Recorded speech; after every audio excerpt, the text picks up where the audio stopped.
பேசும் என் ஆண்டவா,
சத்தத்தை கேட்கும்படியாக நாங்கள் வந்திருக்கிறோம்.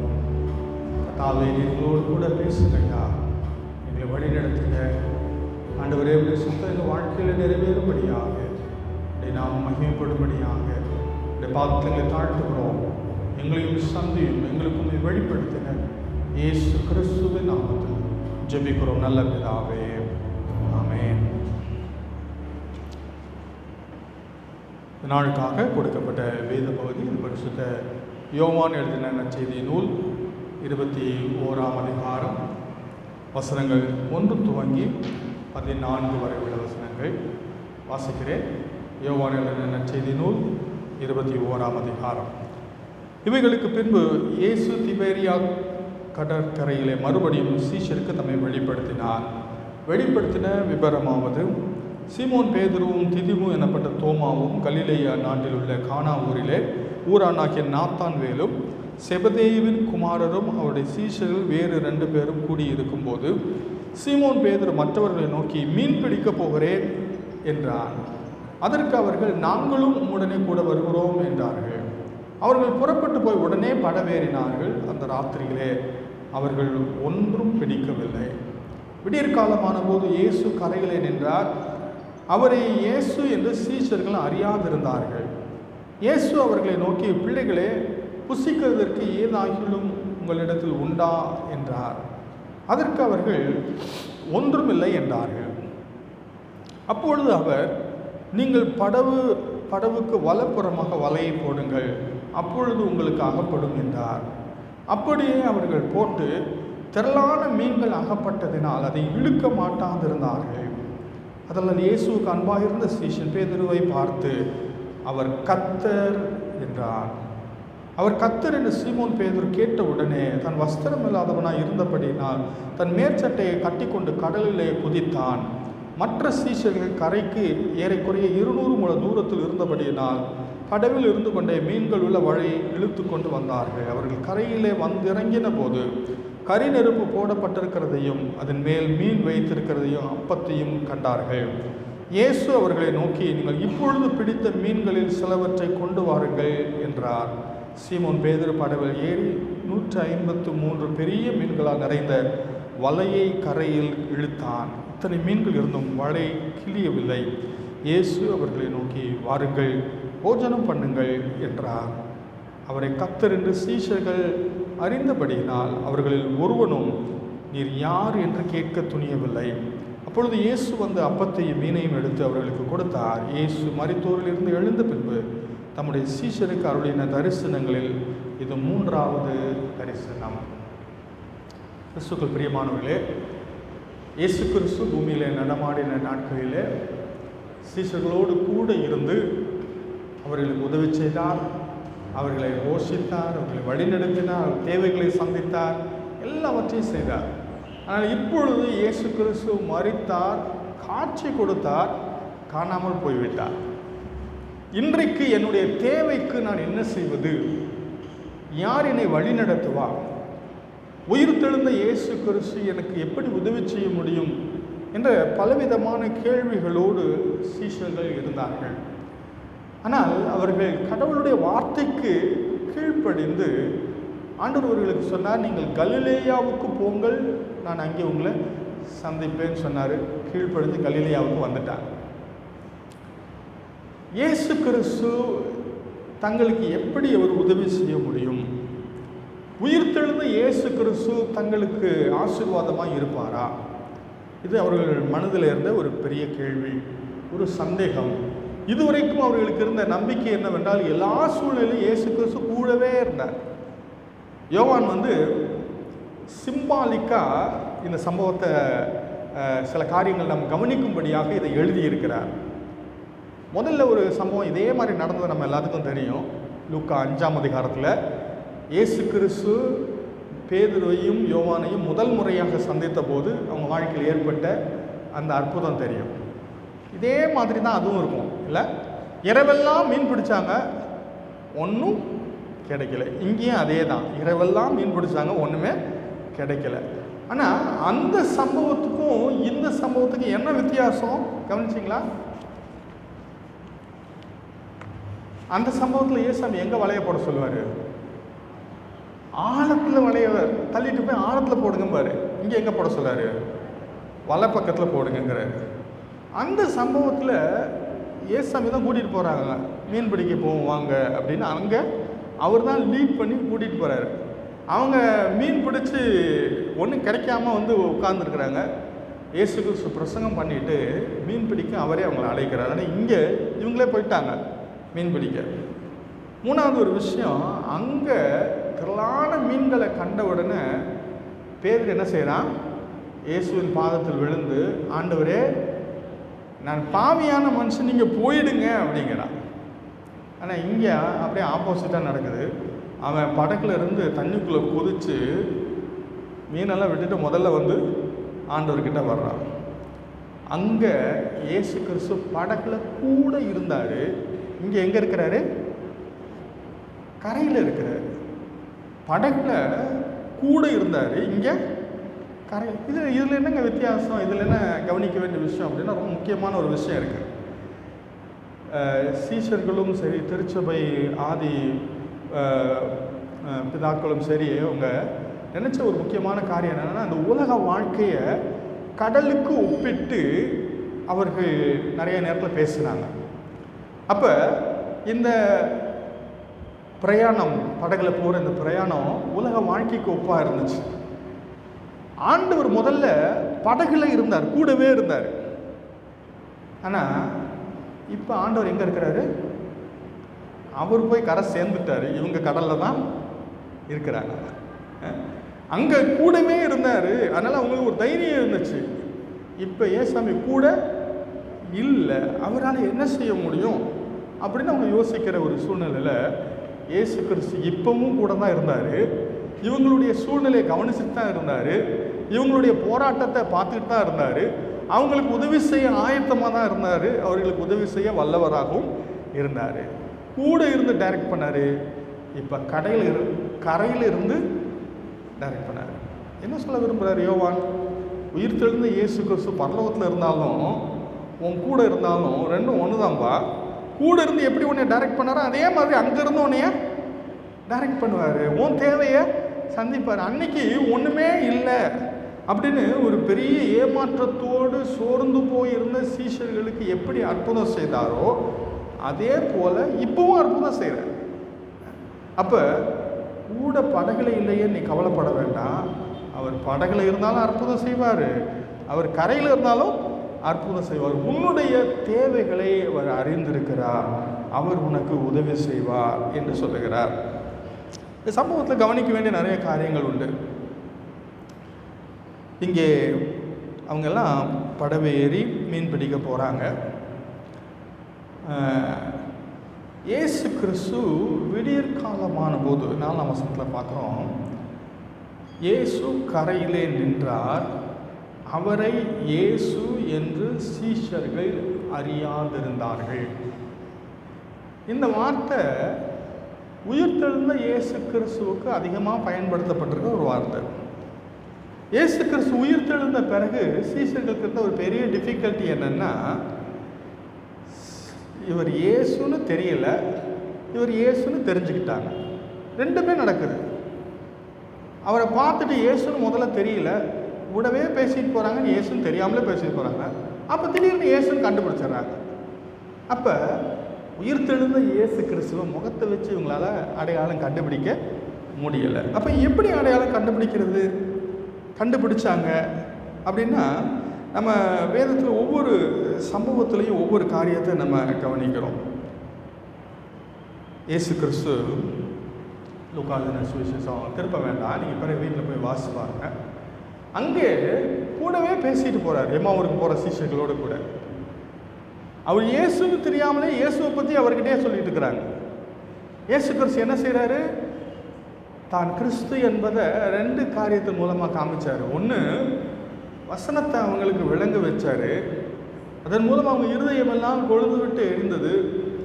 ஏதோ யாரோ மாதிரி இருக்குதே அப்படின்னு அவங்க யோசிச்சுட்டு இருந்தாங்க. அந்த நேரத்தில் இயேசு கிறிஸ்து என்ன செஞ்சார்? அப்பத்தை எடுத்து ஸ்தோத்திரம் பண்ணி பிட்டு அவங்க கையில் கொடுத்தோன்னா டக்குன்னு அவங்களுக்கு புரிஞ்சிருச்சு, இது யார் செய்கிற மாதிரி இருக்குது, எப்போதும் ஏசாமி செய்கிற மாதிரி இருக்கு, ஏசாமியோ அப்படின்னு கவனிக்கும் போது அவர் மறந்துட்டார். அப்போ இயேசு கிறிஸ்து தன்னுடைய செயலின் மூலம் தன்னை வெளிப்படுத்தினார். அது மட்டுமல்ல, இந்த யோவான் எழுதின சுவிசேஷம் 20ஆம் அதிகாரத்தில் இயேசு கிறிஸ்து தன்னுடைய அன்பான வார்த்தையினாலே தான் கர்த்தர் என்பதை வெளிப்படுத்தினார். மரியாளுக்கு இயேசு கிறிஸ்துன்னு சரியில்லை, மகதலேனா மரியாளுக்கு அவர் தோட்டக்காரர்னு நினச்சி பேசிக்கிட்டு இருக்கிறார். இயேசு கிறிஸ்துன்னு எப்படி கண்டுபிடிச்சா? மரியாளேன்னு கூப்பிட்டாரு. அவர் கூப்பிட்றத பார்த்தோன்னா, அடாடா ஏசாமியில் என்னை இப்படி அன்பா கூப்பிடுவார் அப்படின்னா உடனே அவர் இயேசு கிறிஸ்து என்று புரிந்து கொண்டார். அப்போ முகத்தை பார்த்து கண்டுபிடிக்கல. சீஷர்கள்கிட்ட இயேசு கிறிஸ்து வந்து உயிர்த்தெழுந்த இயேசு கிறிஸ்து தரிசனமான போது தன்னை எப்படி காண்பிச்சார் தெரியுமா? நான் தான் கிறிஸ்துன்னு, நான் தான் இயேசு கிறிஸ்துன்னு. அதே யோவான் சுவிசேஷம் 20ஆம் அதிகாரத்தில் 20ஆம் வசனம் வாசி பார்த்தீங்கன்னா, அவர் இப்படி சொல்லி தம்முடைய கைகளையும் விலாவையும் அவர்களுக்கு காண்பித்தார். இவர் தான் உயிர்த்தெழுந்த கிறிஸ்துன்றதுக்கு என்ன அடையாளம்? நமக்காகப்பட்ட பாடுகளின் தழும்புகள் தான் அடையாளமாக இருந்துச்சு. அதை காண்பித்து நான் தான் சொல்கிறாரு. தோமாவுக்கும் ஆண்டவர் அப்படியே தன்னுடைய காயங்களை காண்பித்து தன்னை வெளிப்படுத்துகிறார். இங்கே இயேசு கிறிஸ்து எப்படி தன்னை வெளிப்படுத்தினார்? அப்போ செஞ்ச அற்புதம் அதே மாதிரி இப்போவும் அற்புதம் செய்கிறார். அன்னைக்கு ஆழத்து தள்ளிட்டு போய் வலைய போடுங்கன்னு சொன்னார், போட்ட உடனே திரளான மீன்கள் கிடச்சிச்சு. அதே மாதிரி வலை பக்கத்தில் போடுங்கிறாரு, போட்டோன்னா திரளான மீன் கிடச்ச உடனே இவங்கெல்லாம் உடனே என்ன யோசிக்கிறாங்க? உடனே யோவான் என்ன சொன்னார் தெரியுமா? அவர் கர்த்தர். கரையில் இருந்து பார்த்து கண்டுபிடிச்சு சொல்லலை, அவர் சத்தத்தை கேட்டு சொல்லலை, அவருடைய செயலை வச்சு சொல்கிறாரு அவர் கர்த்தர். ஏன்னா அவர் தான் இப்படி செய்வார், அவர் தான் இப்படி ஏற்கனவே செஞ்சார். ஆகினால் அவர் கர்த்தர் என்று சொல்லுகிறார். கிறிஸ்துவுக்கு பிரியமானவர்களே, உயிர்த்தெழுந்த கிறிஸ்து நமக்கு தம்முடைய செயல்களின் மூலம், தம்முடைய வார்த்தையின் மூலம், தம்முடைய காயங்களின் மூலம் தம்மை வெளிப்படுத்துகிறார். அவருடைய சரீரம் இந்த மாமிச சரீரம் அல்ல, அது ஒரு மகிமையான சரீரம், நித்தியத்திற்கான சரீரம், பரலோகத்திற்கான சரீரம். இந்த மாமிச கண்களினாலே உயிர்த்தெழுந்த கிறிஸ்துவை பார்த்து அடையாளம் காண முடியவில்லை. ஆனால் ஆவிக்குரிய கண்களினாலே அவர் கர்த்தர் என்று அவர்கள் அறிந்து கொண்டார்கள். இந்த உயிர்த்தெழுந்த இயேசு கிறிஸ்து மரிப்பதற்கு முன்பு எப்படி சீஷர்களோடு கூட இருந்தவர்களுக்கு உதவி செய்தாரோ அதே போல இப்பொழுதும் அவர்களுக்கு அவர் உதவி செய்கிறார். இப்போ மூணாவது நம்ம கவனிக்க போகிற முக்கியமான விஷயம் என்னன்னா, இந்த உயிர்த்தெழுந்த கிறிஸ்து இவர்களுடைய பணியிலே எப்படி உதவி செய்ய போகிறார், இவர்களுடைய ஊழியத்தில், இவர்களுடைய பணியில், இவருடைய வாழ்க்கையில் உயிர்த்தெழுந்த இயேசு கிறிஸ்து எப்படி உதவி செய்ய போகிறார் என்பதை இந்த சம்பவத்திலே அழகாக யோவான் நமக்கு காண்பிக்கிறார்.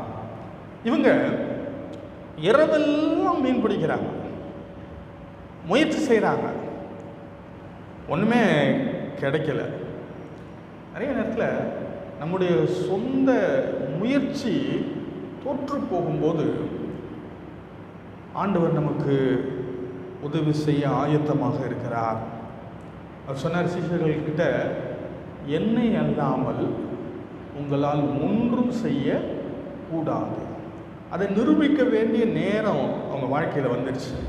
எல்லாம் ட்ரை பண்ணிட்டாங்க, அதை ட்ரை பண்ணி இதை ட்ரை பண்ணி எல்லா முயற்சி அங்கிட்டு போட்டு இங்கிட்டு போட்டு எல்லா பக்கமும் போட்டு இரவெல்லாம். அது ஒரு பெரிய கடல் கிடையாது, அது ஒரு பெரிய ஏரி தான்.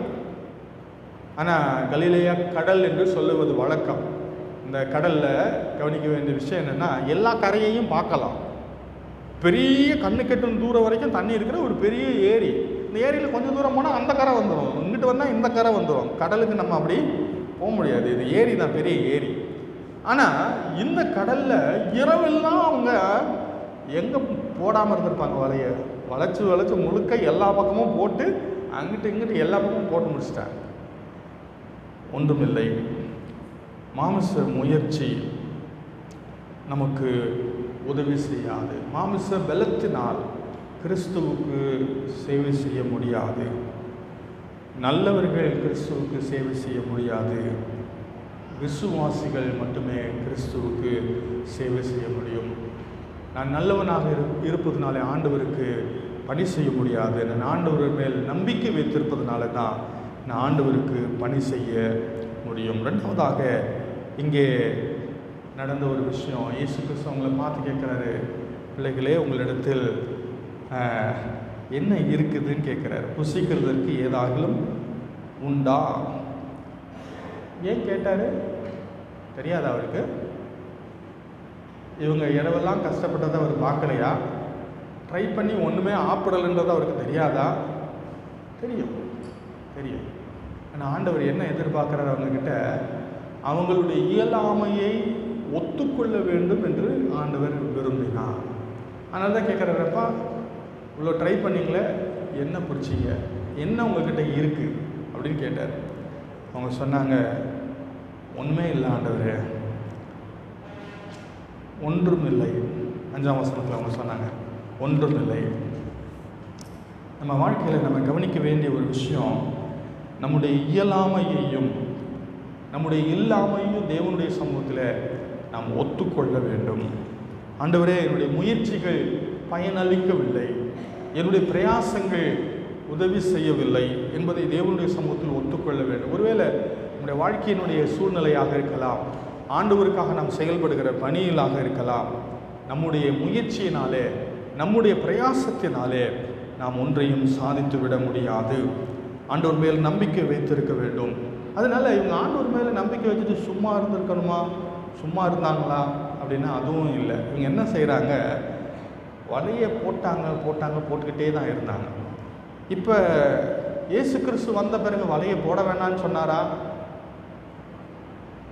வலையை திரும்பவும் வலையை தான் போட சொல்கிறார். அப்போ வலையை போடவும் வேண்டும், வலையை இழுக்கவும் வேண்டும், எல்லா முயற்சியும் செய்யணும். ஆனால் நம்பிக்கையை மாத்திரம் ஆண்டவர் மேலே வச்சுருக்கணும், அவருடைய டைரக்ஷன் படி செய்யணும். இங்கே என்ன சொல்கிறாரு, வலது பக்கம் உங்கள் வலையை போடுங்கள். ஒருவேளை அந்த இடத்துல நம்ம இருந்திருந்தால் என்ன சொல்லியிருப்போம், ஆண்டவரே நீங்கள் ஒழுங்காக கவனிக்கலையா, நாங்கள் 2 பக்கமும் மாறி மாறி தான் போட்டுக்கிட்டே இருந்தோம், இப்போ என்னமோ புதுசாக போட சொல்கிறீங்களே, நாங்கள் இரவு முழுசும் அந்த பக்கம் போட்டோம், இந்த பக்கம் போட்டோம், எல்லா பக்கமும் போட்டுட்டோம் ஆண்டவரே அப்படின்னு சொல்லியிருப்போம். ஆனால் அவங்க அப்படி சொல்லலை. சொல்லாமல் அவர் என்ன சொன்னாரோ அவருடைய வார்த்தைக்கு கீழ்ப்படிந்து வலது பக்கத்தில் வலையை போட்டார்கள். கவனிக்க வேண்டிய விஷயம் என்னென்னா, மீனெல்லாம் வலது பக்கத்தில் இருந்ததை பார்த்து சொன்னாரா அப்படின்னா இல்லை, அவருடைய வார்த்தைக்கு கீழ்ப்படிந்ததுனாலே மீன் கிடச்சிச்சு. அங்கே ஆழத்தில் போடுங்கன்னாரு, ஆழத்தில் போட்டால் கிடச்சிச்சு. இங்கே வலை பக்கம் போடுங்கன்னாரு, வலை பக்கம் போட்டான்னு கிடச்சிச்சு. அதனால் அவருடைய வார்த்தைக்கு கீழ்ப்படிந்து அவருடைய வழிநடத்துதலுக்கு கீழ்ப்படியும் போது ஆண்டவர் அற்புதங்களை செய்கிறார். ஆண்டவருடைய வார்த்தையின்படி செயல்படும் போது நம்ம இஷ்டப்படி அல்ல, நம்முடைய முயற்சிகளில் நம்பிக்கை வைத்து அல்ல, ஆண்டவர் மேலே நம்பிக்கை வச்சுருக்கணும். அதே சமயத்தில் அனுபவம், பயிற்சி, படிப்பு இதெல்லாம் நல்லது தான். இதெல்லாம் நம்ம இன்க்ரீஸ் பண்ணிக்கிட்டே இருக்கிறோம். பயிற்சி வேணுமா? நமக்கு பயிற்சி வேணும். எல்லா காரியத்திலையும் பயிற்சி வேணும். நமக்கு முயற்சி வேணும், படிப்பு வேணும், அனுபவம் வேணும், எல்லாம் வேணும். ஆனால் நம்முடைய நம்பிக்கையை அவைகளின் மேல் வைத்து விட கூடாது. இங்கே இவங்களெல்லாம் ரொம்ப திறமையான மீனவர்கள். இவர்களுக்கு அனுபவம் இருந்துச்சு, பல வருட அனுபவமும் இருந்துச்சு. ஒருவேளை நடுவில் கொஞ்சம் வருஷம் கேப் ஆகிடுச்சு. ஆனால் பெரிய அனுபவம் இவர்களுக்கு உண்டு, இவர்களுக்கு பயிற்சி உண்டு, இவர்கள் அதை பற்றி அறிந்திருந்தார்கள். ஆனாலும் அவைகள் இவர்களுக்கு உதவி செய்யவில்லை. ஆண்டவர் இவர்களுக்கு உதவி செய்தார். ஆண்டவருடைய வார்த்தைக்கு கீழ்ப்படிந்த போது, அவருடைய வழி நடத்துதலுக்கு கீழ்ப்படிந்த போது கர்த்தர் தன்னை அவர்களுக்கு வெளிப்படுத்தினார். யோவான் எழுதின சுவிசேஷம் 14ஆம் அதிகாரம் 21ஆம் வசனத்தை ஒரு வாசிங்க.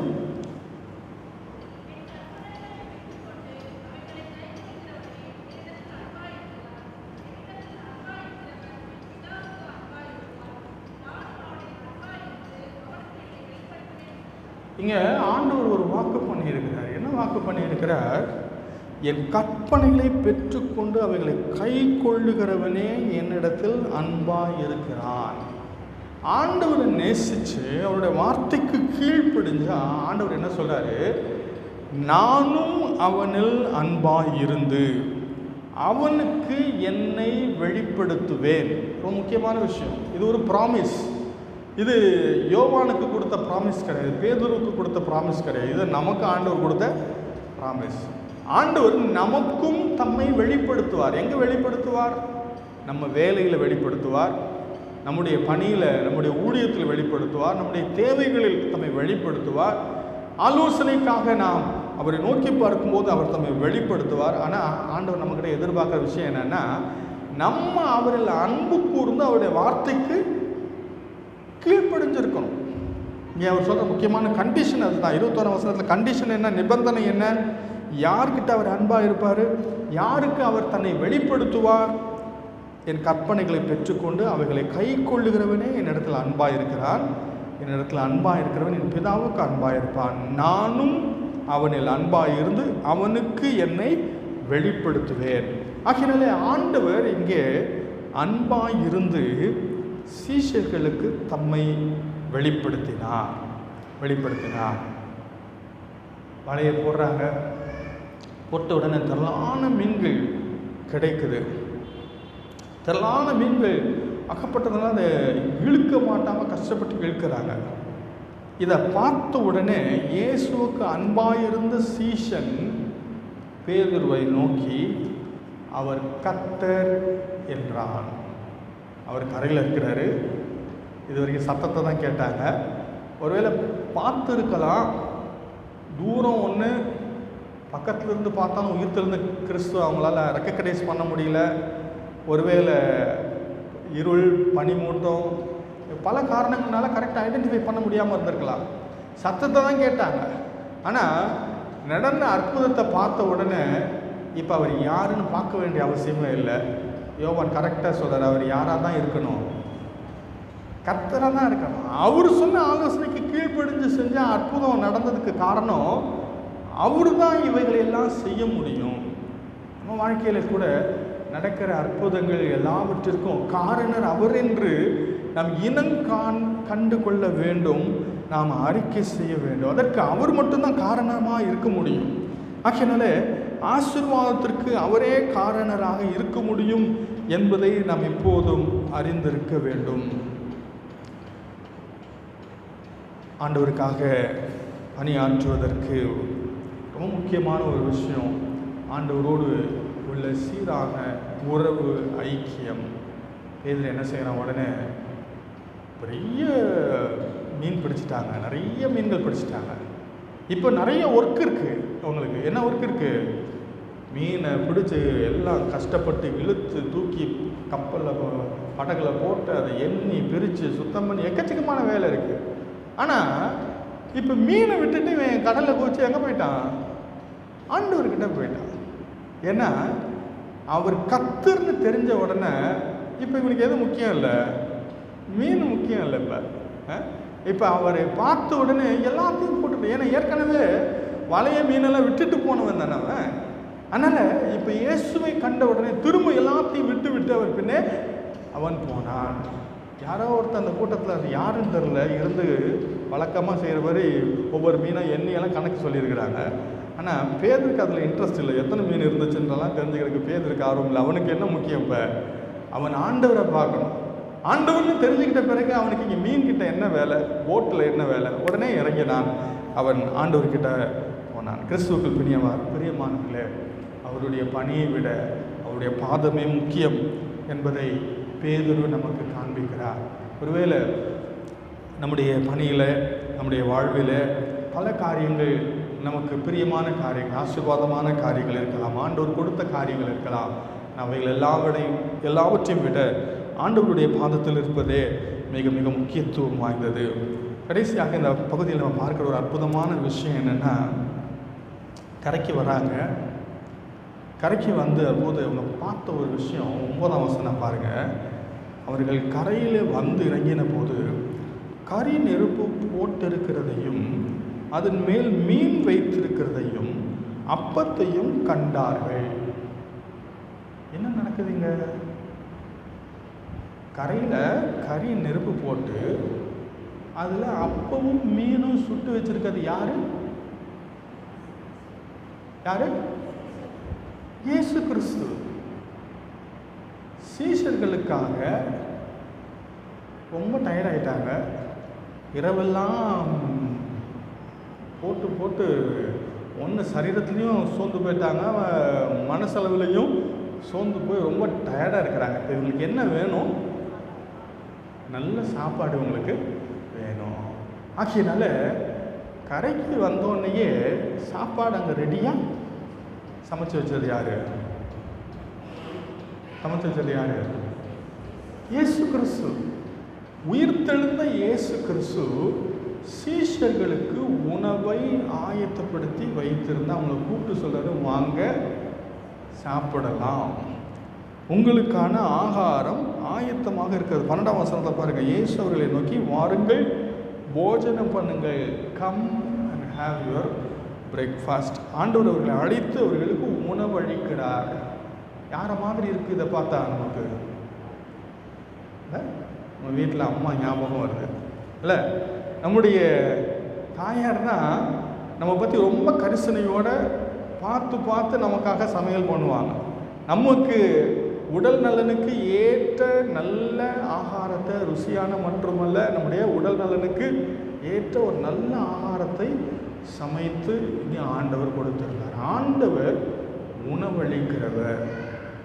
நிறைய நேரத்தில் நம்ம அம்மாவுடைய வேலையை நம்ம ரெக்கக்னைஸ் பண்ணுறதில்ல. என்ன சமையல் தானே பண்ணுறாங்க அப்படின்னு நம்ம ரொம்ப லேசாக நினைக்கிறோம். அப்படி இல்லை, சமையல் தானே பண்ணுறாங்கன்னு சொல்ல முடியாது. அது இல்லைன்னா நம்ம வாழ்க்கையே இல்லை. என்ன ஐஏஎஸ் கலெக்டராக இருந்தாலும் சோறு சாப்பிட்டா தான் வேலை செய்ய முடியும். எந்த வேலையாக இருந்தாலும் வேலை எதுக்கு செய்கிறோம்? சாப்பிட்றதுக்கு தானே செய்கிறோம் வேலை இல்லை? அந்த உணவை ஆயத்தப்படுத்தி கொடுக்குற அற்புதமான பணியை செய்கிற தாயார் ரொம்ப முக்கியமானவங்க. அவங்க செய்கிற வேலையும் ரொம்ப முக்கியமான வேலை. அதை ஒரு நாள் நம்ம அற்பமாகவோ சாதாரணமாகவோ எண்ணிவிட வேண்டாம். நம்முடைய வாழ்வுக்கு தேவையான மிக முக்கியமான காரியம் உணவளிப்பது. ஆகையினால இங்கே இயேசு கிறிஸ்துவும் ஒரு அன்பான தாயாரை போல இவர்களுடைய தேவையை உணர்ந்து இவர்களுக்கு நல்ல ஒரு ஆகாரத்தை செய்து ஆண்டவர் அவர்களுக்கு பரிமாறினார், அவர்களுக்கு கொடுத்தார். கிறிஸ்துவுக்குள் பிரியமானவர்களே, ரொம்ப முக்கியமான ஒரு விஷயம். உயிர்த்தெழுந்த இயேசு கிறிஸ்து ஒருவேளை அவருக்கு சரீரத்தினுடைய தேவைகளை பற்றி அவருக்கு ரொம்ப அக்கறை இல்லை. ஏன்னா உயிர்த்தெழுந்த சரீரத்தில் சாப்பிடவும் செய்யலாம், சாப்பிடாமல் இருக்கவும் செய்யலாம். சாப்பிட்றதுனால வாழ வேண்டிய சரீரம் இல்லை உயிர்த்தெழுந்த சரீரம். இந்த சரீரத்துக்கு சாப்பாடு இல்லாமல் உயிர் வாழ முடியாது. ஆனால் உயிர்த்தெழுந்த சரீரம் சாப்பாடு சாப்பிட்ணுன்னா சாப்பிடலாம், ஆனால் சாப்பிட்றதுனால உயிர் வாழ்கிற சரீரம் இல்லை அந்த சரீரம். ஆனாலும் அவர் நம்முடைய சரீரத்தின் தேவைகளை குறித்தும் கரிசனை உள்ளவராக இருக்கிறார். ஐயோ, என் பிள்ளைங்க சோர்ந்து போய் வருவாங்களே, டயர்டாக இருப்பாங்களே, அவங்களுக்கு ஒரு நல்ல ஆகாரம் கொடுக்க வேண்டும் என்று கரிசனையோடு ஆண்டவர் நல்ல ஆகாரத்தை அவர்களுக்கு சமைத்து வைத்து கொடுத்து அவர்கள் புசிப்பதை பார்த்து மகிழ்ந்து அவர் இங்கே இருந்ததை நாம் பார்க்கிறோம். கிறிஸ்துவுக்குள் பிரியமானவர்களே, நம்முடைய வாழ்க்கையிலையும் நமக்கு உணவளிக்கிறவர் கர்த்தராக இருந்தாலும் அதற்கு ஒரு வேளை நமக்கு நல்ல தாயாரை கர்த்தர் கொடுத்திருக்கிறார், நல்ல மனைவியை கொடுத்திருக்கிறார் உணவு கொடுப்பதற்கு. ஆகியனால நம் ஆண்டவருக்கு நன்றி செலுத்த வேண்டும். சில நேரத்தில் ஒருவேளை ருசி குறைவாக இருக்கலாம். அம்மா செஞ்ச சாப்பாடு ஹோட்டலில் இருக்கிற சாப்பாடை விட கொஞ்சம் ருசி குறைவாக இருக்கலாம். ஆனாலும் கவனிக்க வேண்டிய விஷயம் என்னென்னா, அவங்க ருசிக்காக சமைக்கலை, நம்முடைய ஆரோக்கியத்திற்காக சமைச்சிருக்கிறாங்க, நம்முடைய உடல் நலனுக்காக சமைச்சிருக்காங்க, நம்ம மேலே வச்சுருக்க அன்புனால சமைச்சிருக்காங்க. அதனால் ருசிக்காக உடல் நலனுக்கு ஏற்றதல்லாத எதையும் அவங்களால அந்த சாப்பாட்டில் போட முடியாது அவங்களால, ஏன்னா அன்புனால செய்கிறதுனால. அதனால் பிள்ளைங்க நிறைய நேரத்தில் இதை புரிஞ்சுக்கிறதுல என்ன செய்வாங்க, அந்த ஹோட்டலில் சாப்பிட்ற மாதிரி இல்லை அப்படின்னு நினைப்பாங்க. ஹோட்டலில் அவன் காசுக்காக சமைக்கிறவன் என்ன வேணாலும் போடுவான் அதில். ஆனால் அம்மாவால் அதெல்லாம் போட முடியாது, ஏன்னா அவங்களுக்கு நம்முடைய நலன் ரொம்ப ரொம்ப முக்கியம். ஆகையினால அன்பினாலே கரிசனையோடு அவங்க நமக்காக சமைத்து கொடுக்குற ஒரு நல்ல உணவு. ஆகையினாலே நாம் அவர்களுக்கு நன்றி உள்ளவர்களாக இருக்க வேண்டும், கர்த்தருக்கு நன்றி செலுத்த வேண்டும். எங்கள் அப்பாவை மருத்துவர்கிட்ட நான் ஒரு தடவை கூட்டிகிட்டு போனபோது அங்கே டாக்டருடைய டோரில் எழுதியிருந்துச்சு இப்படி ஒரு வாசகம், இந்தியாவில் பசியினால் இறந்தவர்களை விட ருசியினால் இறந்தவர்கள் அதிகம் அப்படின்னு எழுதியிருந்துச்சு. எவ்வளோ உண்மை இல்லை இன்றைக்கி? இல்லை, ருசியினால தான் நிறைய பிரச்சனை நமக்கு வருது, நாவை கட்டுப்படுத்த முடியல. ஆனால் நம்ம ருசிக்காக சாப்பிடுகிறவர்களாக அல்ல, நம்ம ஆரோக்கியத்திற்காக நல்ல உணவை சாப்பிடுகிறவர்களாக இருக்க வேண்டும். இந்த வேத பகுதியில் இயேசு கிறிஸ்து உணவளித்து அவர்களை ஆசீர்வதித்தார். நாம் கவனிக்க வேண்டிய ஒரு காரியம், தேவனுக்காக பணியாற்ற வேண்டியவர்கள் செய்ய வேண்டிய காரியம் என்ன என்பதை குறித்து இந்த பகுதியில் சீஷர்களுக்கு அற்புதமான ஒரு பாடத்தை கற்றுக் கொடுத்துருக்கார். நம்ம பல விதங்கள் ஆண்டவருக்கு ஊழியம் செய்கிறோம் இல்லைங்களா? கர்த்தர் நம்ம எல்லாரும் எதுக்காக அழைச்சிருக்கிறாரு?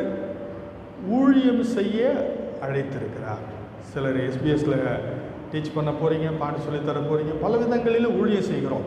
எல்லா விதத்தில் ஊழியம் செய்ய கர்த்தர் நம்ம அழைத்திருக்கிறார். இந்த சம்பவத்தில் ஊழியம் செய்வதற்கு ஆண்டவர் சில ஆலோசனைகளை கொடுத்திருக்கிறார். கவனிங்க, சொல்லி நான் முடிக்க விரும்புகிறேன். மாமிச பலத்தினாலே ஆண்டவருக்கு பணி செய்ய கூடாது. பணி செஞ்சால் பயன் இருக்காது. அதனால் என் திறமை, என் அறிவு, என் பலன், என் ஞானம் அது இல்லை. தேவ பலத்தினாலே நாம் ஆண்டவருடைய பணியை செய்ய வேண்டும். தேவ வழிநடத்துதலோடு ஆண்டவருடைய பணியை செய்ய வேண்டும். நம்முடைய சொந்த பலத்தினாலே ஆண்டவருடைய பணியை செய்ய முடியாது என்ற நம்முடைய இயலாமையை தேவனுடைய சமூகத்தில் ஒத்துக்கொள்ள வேண்டும். நம்முடைய நம்பிக்கை கர்த்தர் மேல் வைத்து கர்த்தருடைய பணியை செய்யணும். ஒரு ட்ரைனிங் நான் அட்டன் பண்ணிட்டேங்க, ரொம்ப நல்லது. ஆனால் அந்த ட்ரைனிங் அட்டன் பண்ணதுனால நான் செய்கிற வேலை சக்ஸஸ்ஃபுல்லாக இருக்குன்னு சொல்ல முடியாது. என்னுடைய பணியினுடைய ஆசீர்வாதம் என் ட்ரைனிங்னால இல்லை, என் அனுபவத்தினால இல்லை. நான் காலங்காலமாக நான் இந்த ஊழியத்தை செய்கிறேன் இருக்கலாம், உங்கள் பயிற்சினாலேயோ உங்கள் அனுபவத்தினாலேயோ இல்லை, கிறிஸ்துவின் மேல் வைத்திருக்கிற விசுவாசத்தினால தான் நம்முடைய பணியினுடைய ஆசீர்வாதம் அமைய போகிறது. அது மட்டுமல்ல, நம்முடைய பணியினுடைய ஆசீர்வாதத்திற்கு அவருடைய டைரக்ஷன் படி அதை செய்யணும். வலது பக்கம் போடுங்க, ஆழத்தில் போடுங்க, என்ன சொல்கிறாரோ, மரியாதை அழகாக சொன்னாங்க, அவர் உங்களுக்கு என்ன சொல்லுகிறாரோ அதன்படி செய்யுங்கள். தேவனுடைய வழிநடத்துதலோடு ஆண்டவருடைய பணியை செய்யணும். நம்ம இஷ்டத்துக்கு அல்ல, ஆண்டவர் என்ன வழி நடத்துகிறாரோ அதன்படி நம் ஆண்டவருடைய பணியை செய்ய வேண்டும். இந்த பணியினுடைய ஆசீர்வாதத்திற்கு காரணம் ஆண்டவர் தான் என்பதை எப்போதும் நான் மறக்கக்கூடாது, எப்போதும் நாம் நினைவில் வைத்திருக்க வேண்டும். இந்த பணியை செய்வதற்கு முக்கியம், இந்த பணியை விட முக்கியம் ஆண்டவரோடு எனக்குள்ள ஐக்கியம் தான் முக்கியம். பேதுரு அதை காண்பித்தார். ஆகினால மீன்லாம் விட்டுட்டு அவர்கிட்ட போனார். கடைசியாக நம்ம கவனிக்க வேண்டிய விஷயம் என்னென்னா, நான் ஆண்டவருக்கு பணி செய்வதற்கு முன்பதாக அவர் எனக்கு பணிவிடை செய்வதற்கு இடம் கொடுக்க வேண்டும். இங்கே ஃபஸ்ட்டு என்ன செய்கிறாரு? ஏசாமி கூப்பிட்டு வச்சு அவங்களுக்கு எல்லாம் சாப்பாடு பரிமாறுகிறார், உணவு செய்து அவர்களுக்கு கொடுக்கிறார். யாருக்கு இங்கே பணிவிடை செய்கிறது? நான் ஆண்டவருக்காக பணிவிடை செய்ய வந்திருக்கேன். நான் மனுஷரை பிடிக்கிறதுக்காக ஆண்டவரை அழைச்சிருக்கிறாரு, கரெக்டு தான். ஆனால் அதுக்கு முன்னாடி ஆண்டவர் என்ன செய்கிறாரு? அவர்களுக்கு பணிவிடை செய்கிறார்.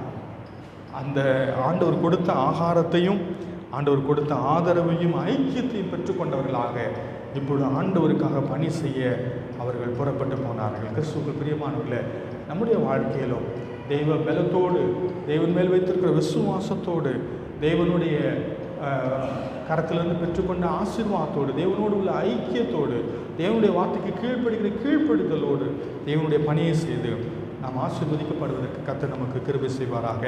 ஆண்டவர் இந்த பகுதியில் இந்த சீஷர்களுக்கு செய்த இந்த அற்புதமான காரியத்தில் கவனிக்க வேண்டிய ஒரு விஷயம் என்னென்னா, யாருக்கு செஞ்சார் இதை? அது தெரியும். விட்டுட்டு ஓடினவங்களுக்கு, காட்டி கொடுத்தவனுக்கு, மறுதளித்தவனுக்கு. உயிர்த்தெழுந்த இயேசு கிறிஸ்து சீஷர்களை சந்தித்த முதல் சந்திப்பில் அவர் என்ன செஞ்சிருந்துருக்கணும்? ஆக்சுவலாக நாக்கப்படுங்கிற மாதிரி 4 கேள்வி. இந்த கேள்வி அவர் கேட்கவே கடைசி வரைக்கும் கேட்கவே இல்லை. ஏன் தெரியுமா? நம்ம யாருன்னு அவருக்கு தெரியும். நாம் மண்ணென்று அவர் நினைவு கூறுகிறார். நம்ம பலவீனம் என்ன, நம்ம அப்பப்போ விட்டுட்டு போயிடுவோம், அப்பப்போ படுத்துக்குவோம், எல்லாம் அவருக்கு தெரியும். தெரிஞ்சு தான் ஆண்டவர் அவர்களை அப்படியே ஏற்றுக்கொண்டார். அப்படியே ஏன்பா பண்ண இப்படி? நான் தான் சொன்னேன்னு உனக்கு எச்சரிப்பு கொடுத்தேன், 2 தடவை சேவல் கூவுறதுக்கு முன்னாடி 3 தடவை மறுதளிச்சிருன்னு சொன்னேன்னு, நீ அலர்ட்டாக இருக்க வேண்டாமா அப்படின்னு ஏசாமி சொன்னாரா? எதுவுமே சொல்லலை. ஒன்றுமே நடக்காத மாதிரி எப்போதும் போல அவர்களை அன்பினால ஏற்றுக்கொண்டார். அவர் குறைகள் குற்றங்கள் எல்லாம் ஆண்டவர் பெரிதுபடுத்துவதில்லை. அவர் யாக்கோபிலே குற்றம் பார்க்கறதில்லை. அவனுடைய குற்றங்களை பெரிதுபடுத்தி ஒதுக்கி வைக்கிறவர் அல்ல. அவர் உண்மையாக நம்மை நேசித்து பலவீனங்கள் குறைகளின் மத்தியில் நம்மை உற்சாகப்படுத்தி அவருடைய பணியை செய்ய நம்மை வழி நடத்துகிறார். ஆண்டவர் அற்புதமான ஆண்டவர் நமக்கு இருக்கிறபடினால உயிர்த்தெழுந்த ஆண்டவர் நமக்கு உடனிருந்து நமக்கு உதவி செய்வார். ஆண்டவரை நோக்கி ஜெபம் செய்வோம்.